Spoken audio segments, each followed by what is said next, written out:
L'acceleració que ha tingut el coneixement humà i les seves aplicacions tecnològiques en els últims segles té com a un dels factors més importants el mètode científic. Tot i que el mètode científic no és un procediment rígid, podem distingir-hi les fases següents. Observació del fenomen, formulació d'hipòtesis, experimentació i extracció de conclusions. A classe hem plantejat un problema en el qual hi hem aplicat el mètode científic.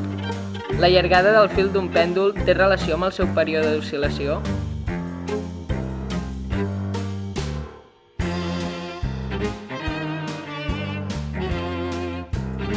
Hem estat debatint el problema i hem formulat diverses hipòtesis. Jo crec que aquest anirà més ràpid perquè la distància entre aquí i aquí és més curta que en aquest.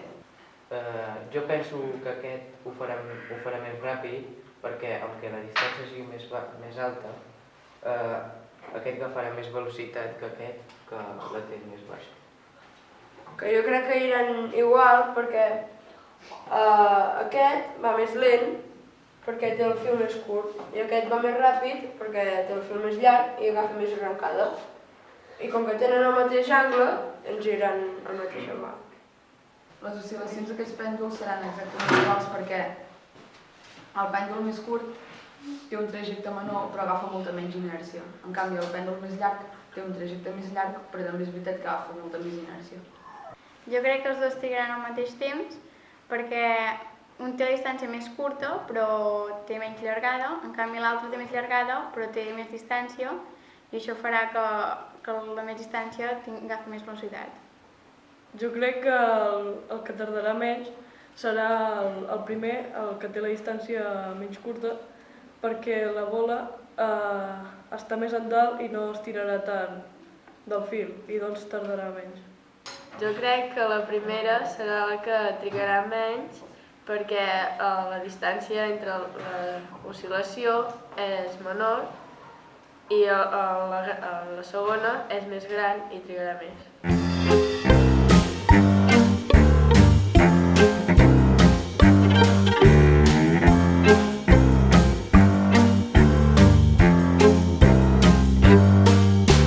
Hem fet les mesures amb diferents llargades del fil del pèndol.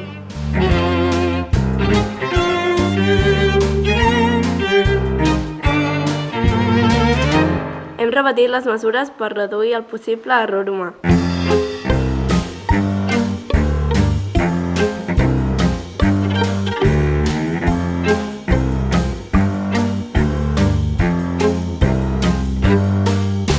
En acabat, hem comparat els resultats i hem arribat a la següent conclusió.